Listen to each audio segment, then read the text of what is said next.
এটি একটি শিক্ষামূলক ভিডিও। দয়া করে কেউ বাজে কমেন্ট করবেন না। কেউ যদি তোমাকে আই লাভ ইউ বলে, তাহলে খুশি হওয়ার আগে এটা অবশ্যই জিজ্ঞেস করে নিও যে কতদিন পর্যন্ত তুমি আমাকে ভালোবাসবে। কারণ আজকাল মানুষ সময়ের সাথে বদলে যায়। মানুষকে বানানো হয়েছে ভালোবাসার জন্য, আর জিনিসকে বানানো হয়েছে ব্যবহার করার জন্য। কিন্তু বর্তমান সময়ে জিনিসকে মানুষ ভালোবাসে আর মানুষকে ব্যবহার করে।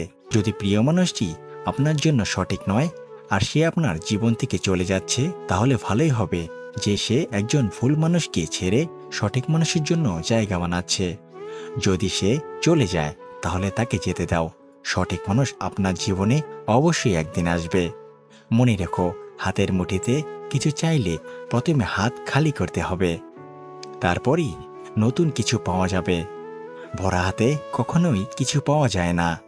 যদি তোমার মনে হয় যে প্রিয় মানুষটি সঠিক নয়, তারপরেও তোমার মনে হয় তুমি সেই মানুষটির সাথে থাকতে পারবে, তাহলে তুমি একটা খালি পেপার নাও।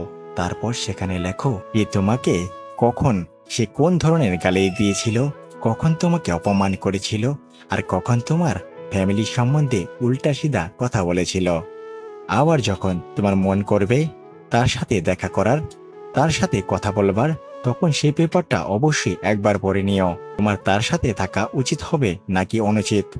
আসলে রব ছাড়া ভালো টিচার নেই এই পৃথিবীতে।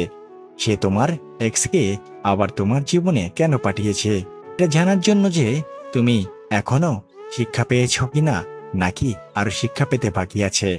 কোনো মানুষ জীবনে দুইবার অবশ্যই বদলায়। প্রথম যখন প্রিয় মানুষ জীবনে আসে, আর দ্বিতীয় যখন প্রিয় মানুষ জীবন থেকে চলে যায়। যে মেয়ে নিজের শরীরকে স্পর্শ করতে দেয় না, বর্তমান সময়ে মহান আশিক হয়। সে আর তার চিন্তা ভাবনা, সত্যি তো এটাই সেই মেয়ে। এমন সঙ্গী চায় যেন সারা জীবন তার সাথ দেয়, যেন কখনো ধোঁকা না দেয়। এরকম ভিডিও পেতে আমাদের পাশেই থাকুন। ধন্যবাদ সবাইকে। আবার দেখা হবে আমাদের সাথে পরবর্তী ভিডিওতে। সেই পর্যন্ত ভালো থাকবেন, সুস্থ থাকবেন। আল্লাহ হাফেজ।